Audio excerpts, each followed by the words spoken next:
نسيت الحوت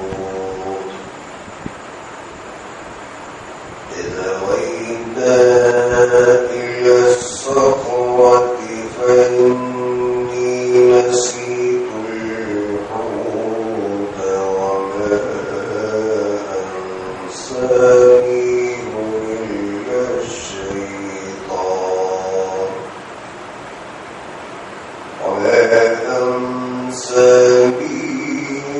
إلا الشيطان وأن أذكره واتخذ سبيله في البر عجبا قال ذلك ما كنا نبغي فارتدا على آثارهما قصصا فوجدا عبدا من عبادنا آتيناه رحمة من عندنا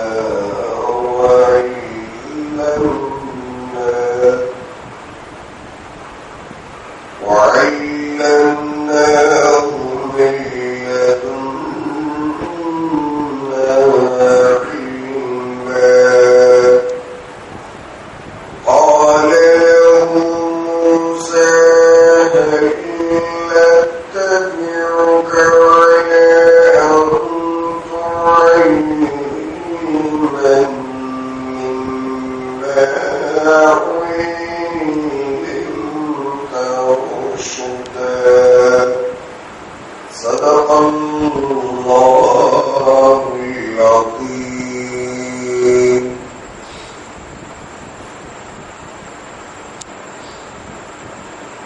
پناہ مانگتا ہوں میں اللہ کی شیطان مردود سے، شروع اللہ کے نام سے جو بڑا ہی مہربان نہایت رحم والا. پچھلی آیتوں سے اس رکوع میں حضرت موسیٰ علیہ السلام کا حضرت خضر سے ملاقات کا ذکر ہو رہا ہے. موسیٰ علیہ السلام کو اللہ نے خضر علیہ السلام کی ملاقات کا حکم فرمایا. نبی اور نبی کے خادم خدمت گزار موسیٰ اور یوشع دونوں مل کر حضرت خضر کی تلاش میں چلے. نشانی کے طور پر اپنے ساتھ ایک مچھلی کو رکھ لیا، مگر ان کے شاگرد نے، ان کے خدمت گزار نے اس مچھلی کے زندہ ہو کر سمندر میں چھلانگ لگا کر تیر کر چلے جانے کی کرامت کا ذکر نہیں کیا. فرمایا کہ شیطان ذکر کرنے سے، یاد رکھنے سے، آپ کو معلوم کرنے سے مجھے بلا دیا.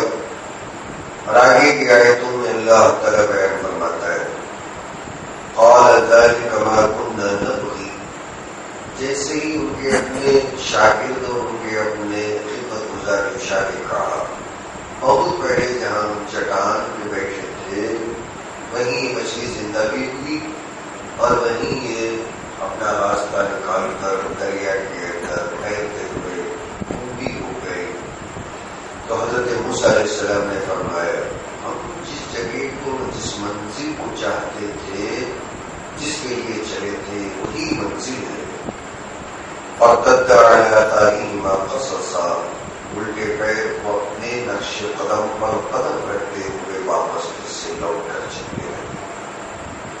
کافی دور نکل گئے اور وہاں پہنچنے کے بعد میں تھک بھی گئے.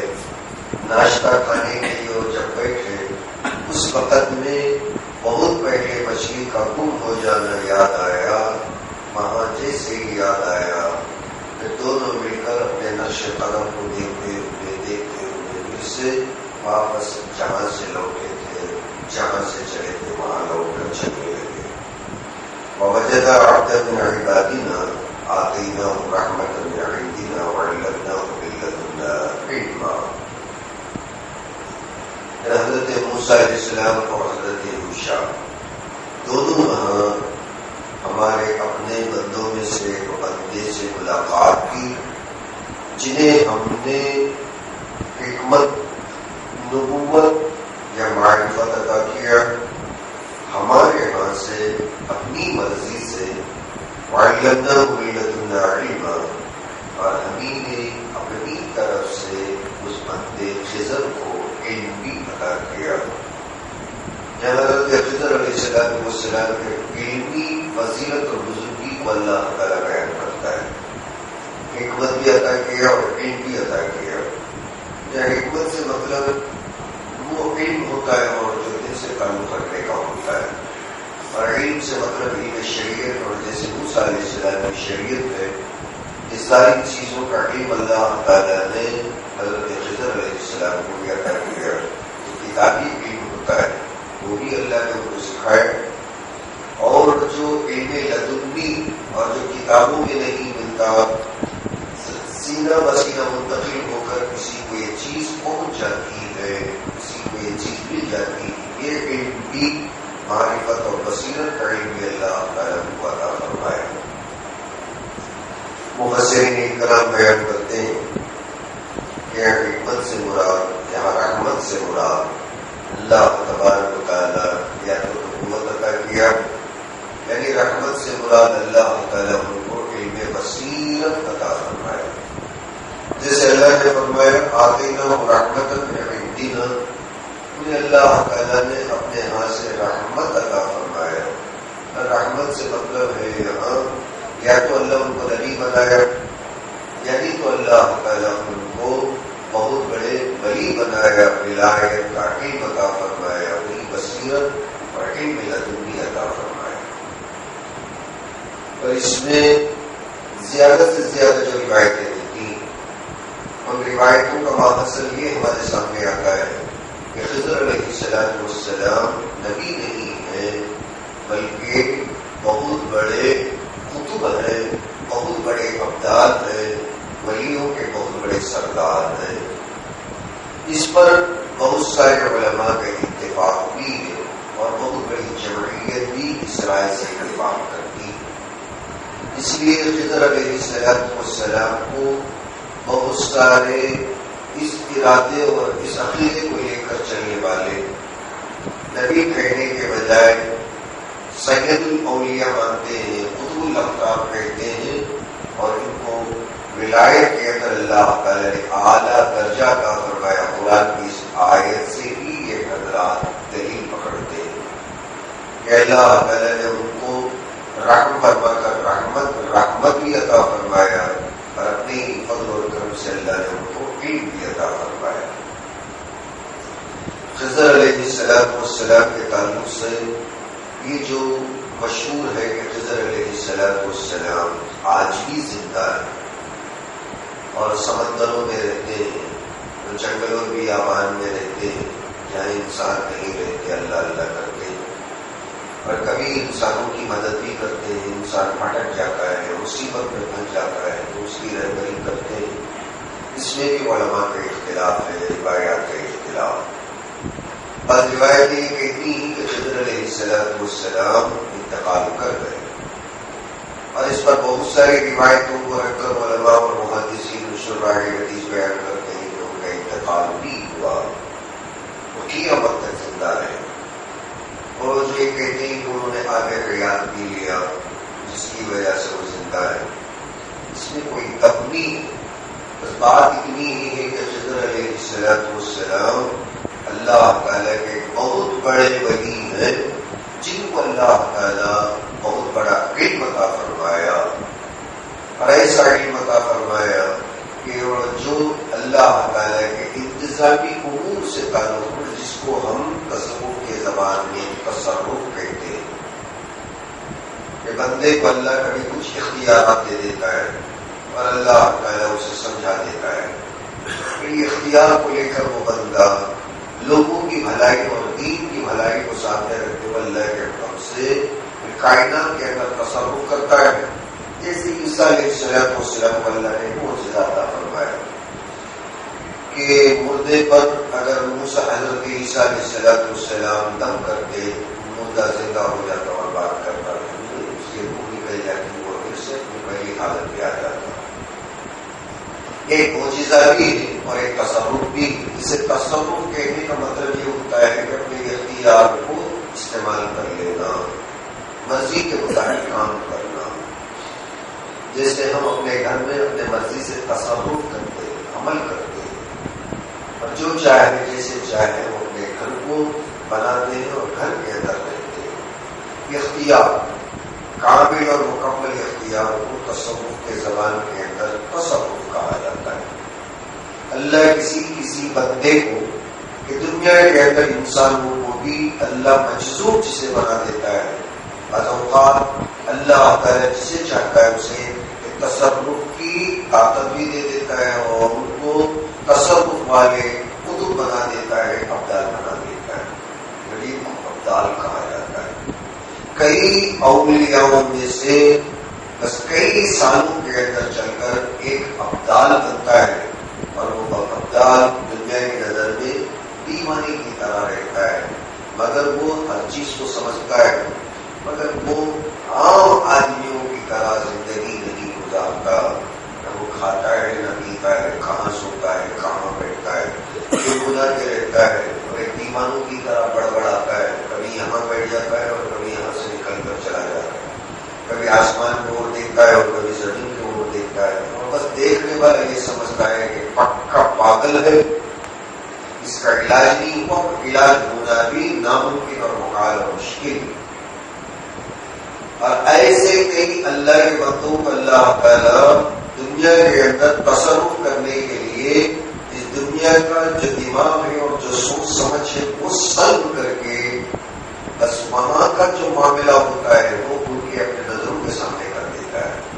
یہاں نہیں دیکھتے، وہاں دیکھتے ہیں، ان کے سامنے پردے نہیں رہتے، پردے اٹھا دیے جاتے، اور جیسا آدمی جیتے جی وہاں کی دنیا دیکھ لیتا ہے پھر تو اس کا دماغ ختم ہو جاتا ہے. یہاں کا جو کچھ بھی ہے اسے اب نظروں کے سامنے نہیں رہتا. یہ ساری دنیا تاریخ ہو جاتی. اب بیوی نظر نہیں آتی، بچے نظر نہیں آتے، اور اس میں ہم سے مزہ نہیں آتا، اور جو کچھ ہے وہاں اور جو بڑبڑاتا ہے ان لوگوں سے باتیں کرتا ہے. اب وہ اللہ تعالیٰ سے جو حکم کرتا ہے وہ تصرف کرتا ہے اور وہ کام دنیا کے اندر کر جاتا ہے. کبھی دعائیں کرتا ہے تو کبھی بارش ہو جاتی ہے، کبھی کبھی کسی بستی کے لیے ترقی کے تعلق سے وہ آ جاتا ہے اور وہاں بیٹھ کر کچھ عمل کر جاتا ہے. اللہ تعالیٰ اس بستی کو ہمیشہ کے لیے اٹھا دیتا ہے. اور کبھی تو کسی بستی کے اندر جاتا ہے تو وہاں بددعا کر جاتا ہے اور اللہ اس بستی کو تباہ برباد کر دیتا ہے. تو بہت ساری چیزیں وہ ہوتی ہیں جو ان کے اپنے قبضے کے اندر اللہ اپنی مرضی سے دے دیتا ہے اور وہ بندہ اس میں تصرف کر جاتا ہے اور جس میں بہتری سمجھتا ہے وہ کرتا ہے. ایک واقعہ مشہور ہے جو زبیدہ اور ہارون رشید کے تعلق سے بہلول دانا کا پرانا واقعہ ہے، بچپن سے سنتے آئے، اور میں نے بھی ایک مستند عالم کی کتاب کے اندر اور پھر اس واقعے کو میں نے بھی پڑھا کہ زبیدہ بھی اللہ والی تھی اور ہارون رشید بھی ماشاء اللہ تعالیٰ گزار تھا. یہ دونوں مل کر ٹہلنے کے لیے جیسے ہی باہر نکلے، بہلول دانا وہاں مٹی کے کھنوندے بنا رہے تھے، تو وہاں بہلول دانا جیسے ہی گھر بنا رہے تھے زبیدہ ان کی بھی عزت کرتی تھی اور ماشاء اللہ ہارون کی بھی عزت کرتا تھا. وہ مجذوب تھے. مجذوب کا مطلب دیوانہ بن گیا، اللہ کا دیوانہ. وہ ولی تھے. ہر کوئی آدمی اس زمانے کا اس معاملے میں بہلول دانا اور بہلول نادانا، یہ دونوں کے تعلق سے، بہلول کے تعلق سے شہادت ملتی اور سند ملتی ہے کتابوں کے اندر اللہ کا ولی تھا.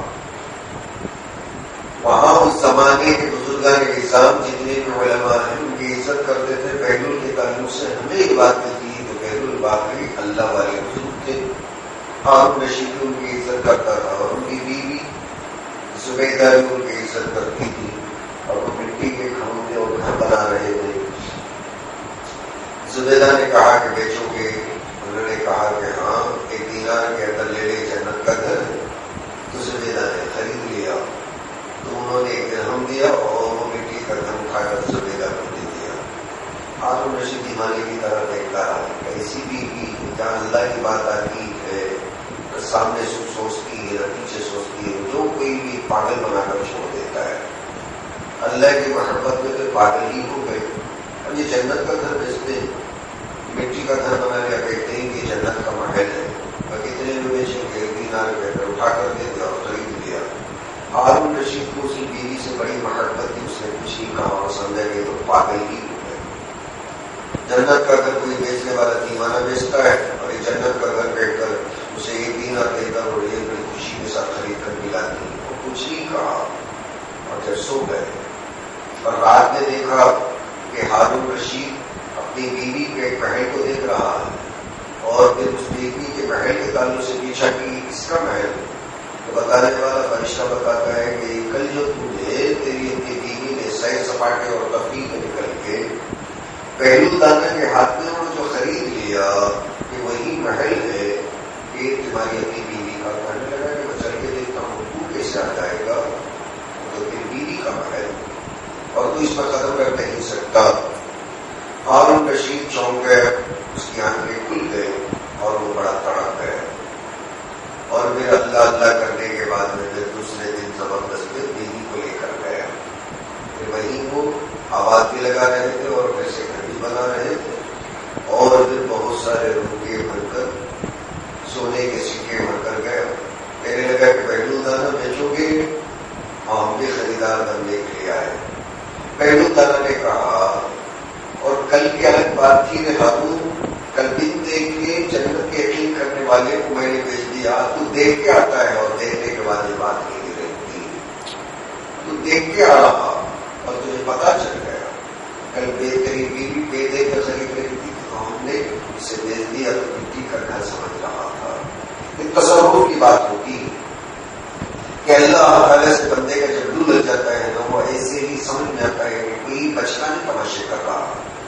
گھر بنانا بچے کرتے ہیں، مٹی میں کھیلتے ہیں، کبھی سمندر میں جاتے ہیں، گھر بنا لیتے ہیں، مٹی سے کھیلتے ہیں، یہ ساری چیزیں بڑوں کو پسند نہیں آتی، اور ایک بڑا اللہ والا بھی بات کرتا ہے نا، ان کی باتیں بچپنی اور بچکانی باتیں سمجھ میں آتی ہیں، شرارت والی باتیں سمجھ میں آتی ہیں تو لوگ نظر انداز کر دیتے ہیں۔ ہارون رشید بادشاہ تھا تو اس نے بھی نظر انداز کیا۔ تو کہنے کی بات یہ ہے، اس واقعے کو ہم نے کئی مرتبہ بیانات کے اندر سنا، تصرف ہوتا ہے، اللہ تعالیٰ کسی کو ایک پاور دے دیتا ہے، اس پاور کی وجہ سے وہ بندہ جب اللہ کا حکم ہوتا ہے کسی پر محبت کے ساتھ جو اللہ والا ہوتا ہے نا، اسے نواز دیتا ہے۔ یہ زبیدہ کو جو تحفہ ملانا ایسے ہی نہیں ملا۔ زبیدہ اپنے محل کے اندر کئی قرآن کرام کو رکھ کر قرآن پڑھاتی تھی، صبح شام اللہ اللہ کرنے والی، تہجد پڑھنے والی، ہمیشہ اللہ سے ڈرنے والی اور اپنے شوہر کی عزت کرنے والی۔ اور جب چل کر اللہ تعالیٰ نے اسے کچھ ایک کلام کو پانی پلانے کے تعلق سے اس کی نیت کو قبول کر لیا، نہر زبیدہ بغداد سے لے کر وہاں تک اللہ تعالیٰ نے اس کے نام کے تعلق سے کھدائی کرنے کی توفیق عطا فرمایا، اس نہر کو قبول فرما لیا۔ تو اللہ تبارک و تعالیٰ کسی اللہ کے بندے اور اللہ کے اولیاء کو ابدال بنا کر ایک علم عطا کر دیتا ہے، ایک کرامت عطا کر دیتا ہے۔ کبھی ایسے بزرگوں کے دسترخوان پر بیٹھ کر بھی اگر بندہ کچھ کھا لیتا ہے نا، اس کی زندگی سمجھ جاتی ہے۔ جیسے عبد القادر جیلانی کے دسترخوان پر بیٹھ کر اگر ان کے اپنے جھوٹے اور جھٹن کو بھی اگر کوئی کھا لیتا ہے نا، اللہ تعالیٰ اس کی زندگی کی کایا پلٹ کر دیتا ہے، اور اللہ تبارک و تعالیٰ اس کے اپنے من کے اندر ایمانیات کو داخل کر دیتا ہے۔ شرط یہ کہ اللہ پہلے پسند کرے، بعد میں چل کر کسی بڑی کی خدمت کا اللہ بھیج دیتا ہے۔ کبھی اوقات ہوتے ہیں قبولیت کے، اس ایسے اوقات کے اندر بندہ اللہ کا محبوب ہو جاتا ہے اور اللہ بہانہ بنا کر اس بندے کی خدمت میں بھیجتا ہے، اس کی دعائیں لگ جاتی ہیں، وہ بندے کا دل سمجھ جاتا ہے، اللہ اسے خوب نوازتا ہے۔ کدال لے کر کھود رہے تھے عبد المانی صدیقی کے، کدال لے کر کھودتے وہ بناتے اللہ تعالیٰ کو اپنے ادائے محنت اتنی پسند آئی کہ پہاڑ کو کھود کر پانی بہا کر لانا شہر کے لیے کوئی معمولی بات نہیں۔ چھوٹا سا کدال لے سفر لے کر پہاڑ کو کھود رہے ہیں، لوگ پاگلوں کی طرح دیکھتے ہیں، اکیلا آدمی اور اس سارے زمین کو زرخیز بنانے کے لیے پہاڑ کو کھودتا ہے تاکہ وہاں سالوں کے اندر ایک کام ہوا اور اللہ تعالیٰ اس ادب میں اس کے لگن کو لوگوں کو فائدہ پہنچانے کی وہ بات کو اور شیخ کی محبت کو لے کر اللہ کی محبت کو لے کر وہ جو کام کر رہا تھا صبح میں یہی تم ہے اور شام میں بھی وہی تم ہے. اللہ تعالیٰ کا یہ بندہ ایک بجٹ میں آیا خدا اور صبر اٹھا کر گئی تھی اور کام پورا ہو گیا اور اب ابدال بن کر نکل کر چلا گیا. خدا اپنے پاس رکھنا ہے, صبر اپنے پاس رکھنا اور جا کر یہ کام ہو کیا اور ادھر ایک ابدال گزر گیا اور وہاں سے لوگوں نے اللہ سے پوچھا اور جو دنیا کے اندر ابدال ہوتے نا ایک مر گیا اور کیا کرے فرمایا بڑا جگہ کام کرتا ہے نا اسے لا کر اس کی سیٹ پر بٹھا دو نکل کے آ رہا اور یہ ابدال نے اسے پکڑ لیا دیوانے کو پکڑ لیا لا کر اس پر بٹھا دیا. یہ اندر کی اور جو باتیں ہوتی ہیں سلسلے کی باتیں ہوتی ہیں ولایت کی باتیں ہوتی ہیں اور یہ تصوف کی باتیں ہوتی ہیں اور جس سے اس کا ایک ذوق ہوتا ہے وہ سمجھ سکتا ہے. جیسے اللہ تعالیٰ نے یہاں فرمایا یہ حالانکہ نبی نہیں ہے, حضرت موسیٰ علیہ السلام کو ان کے پاس بھیجا تو موسیٰ علیہ السلام کا درجہ یقیناً سب سے بڑا اور ولی کا درجہ پیغمبر کے درجے سے بہت ہی کم درجہ. اس بات کا ہم تمام کو یقین ہے, عقیدہ ہے. لیکن اولیاء کرام کی شان اور فضیلت اور ان کی بزرگی بھی ہم لوگوں کو سمجھ میں آ جائے اس لیے اللہ نے یہاں حضرت خضر علیہ السلام کی بزرگی کا قصہ بیان فرمایا. تو اللہ تعالیٰ نے فرمایا ہمارے بندوں میں سے ایک بندہ جسے ہم نے اپنی رحمت بھی عطا کی اور علم لدنی عطا کیا اور ہمارے یہاں سے اس کو علم بھی عطا فرمایا, بصیرت بھی عطا فرمایا. قال له موسى هل اتبعك على ان تعلمني مما علمت رشدا. ملاقات ہوئی اور جیسے موسیٰ علیہ السلام سے ملاقات ہوئی تو پہلے سے ہی اللہ ان کو تو بتا کے رکھا ہوگا نا کہ موسیٰ آئیں گے.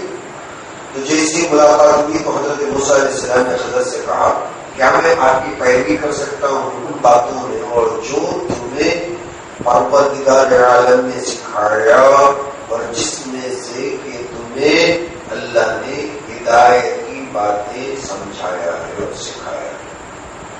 انتعلمنی کہ آپ مجھے اس بات کو سمجھا دیں میں معلم ترشدا جو باتیں کہ آپ کو سکھائی گئی ہدایت کی اور شرط رشد و ہدایت کی بات وسیع ہے. قال انک لن تستطيع معي صبرا.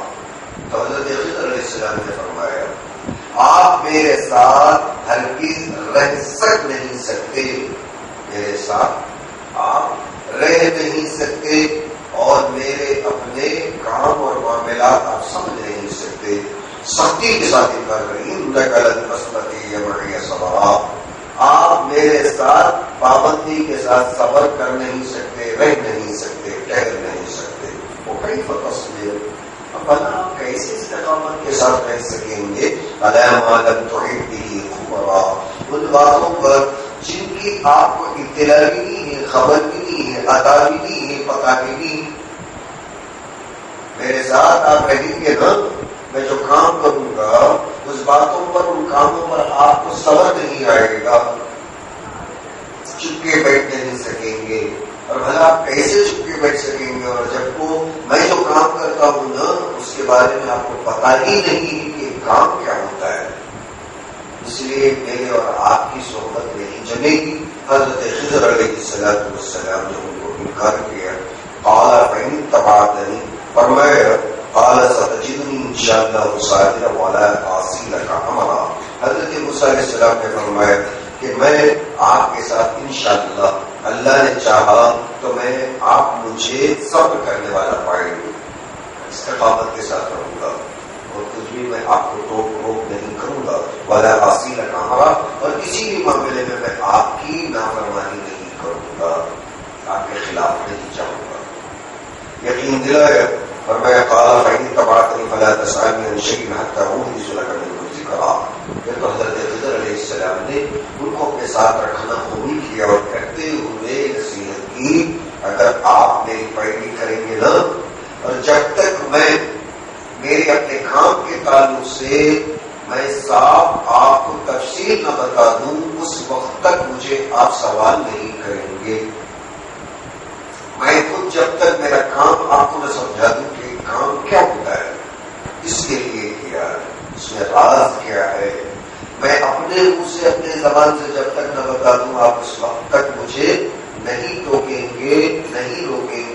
ثبات تک نہیں کریں گے. حضرت موسیٰ علیہ السلام نے قبول کر لیا, وہاں سے آگے بڑھے اور پھر اس کے بعد یہ چند آیتیں ہیں جو 15 پاری کی اللہ کے فضل و کرم سے ختم ہو جاتی ہیں. کل میں 4-5 آیتیں پڑھ کر 2-3 آیتیں ہی رہ گئی, پارا ختم ہوگا, اس کے بعد 16واں پارا بھی شروع ہوگا. تمام حضرات سے گزارش ہے کہ حضرت معمول کل آپ تمام حضرات تشریف لائیں, اپنے ساتھیوں کو بھی بتائیں, وہ بھی آئیں.